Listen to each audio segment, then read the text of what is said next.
ಜಪಾನ್ನ ಸ್ಕೂಲ್ಗಳಲ್ಲಿ ಸ್ಟೂಡೆಂಟ್ಸ್ ಒಂದು ದಿನಕ್ಕೆ 100ಕ್ಕೂ ಹೆಚ್ಚು ಕಾಂಜಿ ಕ್ಯಾರೆಕ್ಟರ್ಗಳನ್ನು ನೆನಪಿಟ್ಟುಕೊಳ್ಳುತ್ತಾರೆ.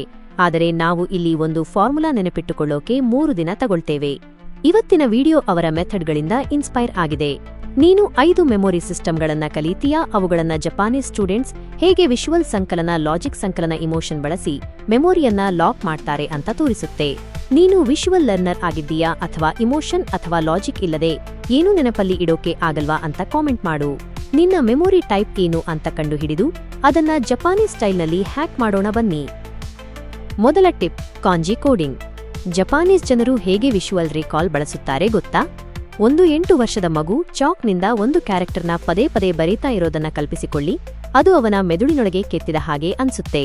ಜಪಾನ್ನ ಮಕ್ಕಳು ಕಾಂಜಿಯನ್ನ ಸ್ಪೆಲ್ಲಿಂಗ್ನಿಂದಲ್ಲ, ಬದಲಿಗೆ ಕಥೆಗಳಿಂದ ನೆನಪಿಟ್ಟುಕೊಳ್ಳುತ್ತಾರೆ. ಪ್ರತಿಯೊಂದು ಕಾಂಜಿ ಒಂದು ಇಮೇಜ್ ಇದ್ದ ಹಾಗೆ ಮತ್ತು ಅವರು ಅದನ್ನ ರಿಯಲ್ ಲೈಫ್ಗೆ ಕನೆಕ್ಟ್ ಮಾಡ್ತಾರೆ. ಉದಾಹರಣೆಗೆ, ಮರದ ಕಾಂಜಿ ಮರದ ಕೊಂಬೆಗಳು ಮತ್ತು ಬೇರುಗಳ ಪ್ಯಾಟರ್ನ್ನಿಂದ ಮರದ ಹಾಗೆ ಕಾಣಿಸುತ್ತೆ. ನೀನು ಕೂಡ ನಿನ್ನ ನೋಟ್ಸ್ನಲ್ಲಿ ಟೆಕ್ಸ್ಟ್ ಜೊತೆ ಚಿಕ್ಕ ಚಿಕ್ಕ ಡೂಡಲ್ಸ್ ಅಥವಾ ಸಿಂಬಲ್ಗಳನ್ನು ಸೇರಿಸು. ನಮ್ಮ ಮೆದುಳು ವಿಷುವಲ್ಸ್ಗಳನ್ನು ವರ್ಡ್ಸ್ಗಿಂತ 60,000 ಪಟ್ಟು ವೇಗವಾಗಿ ಪ್ರೋಸೆಸ್ ಮಾಡುತ್ತೆ. ಈ ಅಡ್ವಾಂಟೇಜನ್ನ ಬಳಸಿಕೋ. ಎರಡನೇ ಟಿಪ್, ನಿಮೋನಿಕ್ಸ್ ಜೊತೆ ಇಮೋಷನ್. ಜಪಾನ್ನ ಮೆಮೊರಿ ಕೋಚ್ಗಳು ಒಂದು ವಿಷಯದ ಮೇಲೆ ಪದೇ ಪದೇ ಗಮನ ಹರಿಸುತ್ತಾರೆ.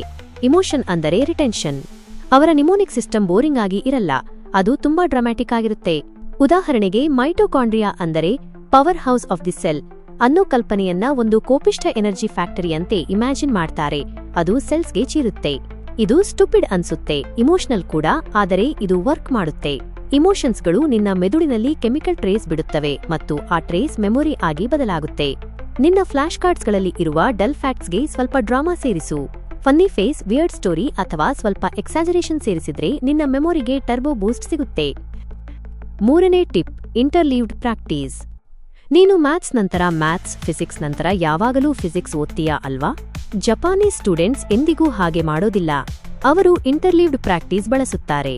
ಅವರು ಟಾಪಿಕ್ಗಳನ್ನ ಒಂದರ ನಡುವೆ ಇನ್ನೊಂದನ್ನ ಮಿಕ್ಸ್ ಮಾಡ್ತಾರೆ. ಮ್ಯಾಥ್ಸ್, ಹಿಸ್ಟರಿ, ಫಿಸಿಕ್ಸ್ ಮತ್ತೆ ಮ್ಯಾಥ್ಸ್. ನಿನ್ನ ಮೆದುಳು ಪ್ರತಿ ಬಾರಿ ಟಾಪಿಕ್ ಬದಲಾಯಿಸಿದಾಗ ಆಕ್ಟಿವ್ ರೀಕಾಲ್ ಶುರುವಾಗುತ್ತೆ.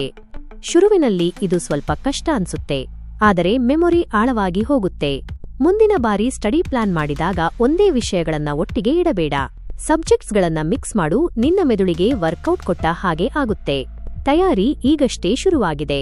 ನೀನು ಇದುವರೆಗೆ 3 ಜಪಾನೀಸ್ ಮೆಮೊರಿ ಸಿಸ್ಟಮ್ಗಳನ್ನು ನೋಡಿದ್ದೀಯಾ. ಈಗ ನಿನ್ನ ರಿವಿಷನ್ ಅನ್ನ ಲಾಕ್ ಮಾಡುವ ಮೆಥಡ್ ಬರುತ್ತೆ. ಪಾಸ್ವರ್ಡ್ ಪ್ರೊಟೆಕ್ಟೆಡ್ ಮೆಮೊರಿ ಇದ್ದ ಹಾಗೆ. ಏನಾದ್ರೂ ಹೊಸದಾಗಿ ಕಲಿತಿದ್ರೆ ಬ್ರೈನ್ ಪವರ್ ಅನ್ಲಾಕ್ ಅಂತ ಕಾಮೆಂಟ್ ಮಾಡು ಮತ್ತು ವಿಡಿಯೋ ಲೈಕ್ ಮಾಡೋಕೆ ಮರಿಬೇಡ. ಈ ಮೆದುಳಿನ ವರ್ಕೌಟ್ ಉಚಿತವಾಗಿ ಸಿಗ್ತಿದೆ ಅಲ್ವಾ? ನಾಲ್ಕನೇ ಟಿಪ್, ಟೀಚಿಂಗ್ ಮೂಲಕ ರೀಕಾಲ್. ಜಪಾನೀಸ್ ಸ್ಟೂಡೆಂಟ್ಸ್ ಯಾಕೆ ಗೋಡೆಗಳಿಗೆ ಎಕ್ಸ್ಪ್ಲೇನ್ ಮಾಡ್ತಾರೆ ಗೊತ್ತಾ? ಒಂದು ಸಾರಿ ಒಂದು Japanese exchange student class room ಹೊರಗೆ ಒಂದು ಗೋಡೆಯ ಜೊತೆ ಮಾತಾಡ್ತಾ ಇರೋದನ್ನ ನೋಡಿದೆ. ಮೊದಲು ನನಗೆ ಅವನು ಹುಚ್ಚ ಅಂತ ಅನಿಸಿತ್ತು, ಆದರೆ ಅವನು ಮಾಡ್ತಾ ಇದ್ದಿದ್ದು ಫೈನ್ ಮ್ಯಾನ್ ಟೆಕ್ನಿಕ್. ಅವನು ಯಾವುದೇ ಟಾಪಿಕ್ ಓದಿದ್ರೂ ಅದನ್ನ ತನ್ನದೇ ಪದಗಳಲ್ಲಿ ಎಕ್ಸ್ಪ್ಲೇನ್ ಮಾಡ್ತಾ ಇದ್ದ, ಒಂದು 5 ವರ್ಷದ ಮಗುವಿಗೆ ಅರ್ಥ ಆಗೋ ಹಾಗೆ. ಈ ಟೆಕ್ನಿಕ್ ಜಪಾನ್ನ ಕ್ರಮ್ ಸ್ಕೂಲ್ಸ್ಗಳಲ್ಲಿ ತುಂಬಾನೇ ಪಾಪ್ಯುಲರ್ ಆಗಿದೆ. Teach to lock in. ನೀನು ಎಕ್ಸ್ಪ್ಲೇನ್ ಮಾಡುವಾಗ ನಿನ್ನ ಗ್ಯಾಪ್ಸ್ಗಳನ್ನ ಕಂಡುಹಿಡಿಯಬಹುದು. ಇವತ್ತು ಬೆಳಗ್ಗೆ ಓದಿದ್ದನ್ನ ಸಂಜೆ ವಾಯ್ಸ್ ನೋಟ್ ರೆಕಾರ್ಡ್ ಮಾಡಿ ಎಕ್ಸ್ಪ್ಲೇನ್ ಮಾಡಲು ಪ್ರಯತ್ನಿಸು. ಐದನೇ ಟಿಪ್, ಸ್ಪೇಸ್ಡ್ ಆಗಿರಬಾರದು. ಓದುವುದರಲ್ಲಿ ಕೇವಲ ಸ್ಪೇಸ್ಡ್ ರೆಪಿಟಿಷನ್ ಮಾತ್ರ ಮುಖ್ಯ ಅಲ್ಲ. ಕೆಲವೊಮ್ಮೆ ಸ್ಪೇಸ್ ಕೂಡ ಮೆಮೊರಿಯ ದೊಡ್ಡ ಹ್ಯಾಕ್ ಆಗುತ್ತೆ. ಜಪಾನೀಸ್ ನೋಟ್ಬುಕ್ಸ್ ತುಂಬಾ ವೈಟ್ ಸ್ಪೇಸ್ ಬಳಸುತ್ತವೆ. ನಮ್ಮ ನೋಟ್ಸ್ ತುಂಬಿ ತುಡುಕುವಾಗ ಅವರ ಪುಟಗಳಲ್ಲಿ ಪ್ರತಿ ಪಾಯಿಂಟ್ ಸುತ್ತಲೂ ಬ್ರೀದಿಂಗ್ ರೂಮ್ ಇರುತ್ತೆ. ಯಾಕೆ ಗೊತ್ತಾ? ಮೆದುಳಿಗೆ ವಿಷುವಲ್ ಗ್ಯಾಪ್ಸ್ಗಳು ಇದ್ದಾಗ ಅದು ಆಟೋಮ್ಯಾಟಿಕ್ ಆಗಿ ಆರ್ಗನೈಸ್ ಆಗುತ್ತೆ ಮತ್ತು ರೀಕಾಲ್ ಚೆನ್ನಾಗಿ ಮಾಡುತ್ತೆ. ಮುಂದಿನ ಬಾರಿ ನೋಟ್ಸ್ ಮಾಡಿದಾಗ ವೈಟ್ ಸ್ಪೇಸ್ ಅನ್ನ ಇಂಟೆನ್ಷನಲ್ ಆಗಿ ಇಡು. ಪ್ರತಿ ದೊಡ್ಡ ಐಡಿಯಾ ನಡುವೆ ಒಂದು ಬ್ರೇಕ್ ಇರಲಿ ವಿಷುವಲ್ ರಿಥಮ್ಗಾಗಿ. ಈಗ ನಿನ್ನ ಬಳಿ 5 ಜಪಾನೀಸ್ ಮೆಮೊರಿ ಸೀಕ್ರೆಟ್ಸ್ಗಳಿವೆ. ವಿಷುವಲ್ ರೀಕಾಲ್, ಕಾಂಜಿ ಹಾಗೆ, emotional mnemonics, topic mixing, Feynman style explanation ಮತ್ತು ವಿಷುವಲ್ ವೈಟ್ ಸ್ಪೇಸ್. ನೆನಪಿಟ್ಟುಕೊಳ್ಳಲು ಬರೀ ರಟ್ಟ ಹೊಡೆಯೋ ಬದಲು ರಿಥಮ್ ಬೇಕು.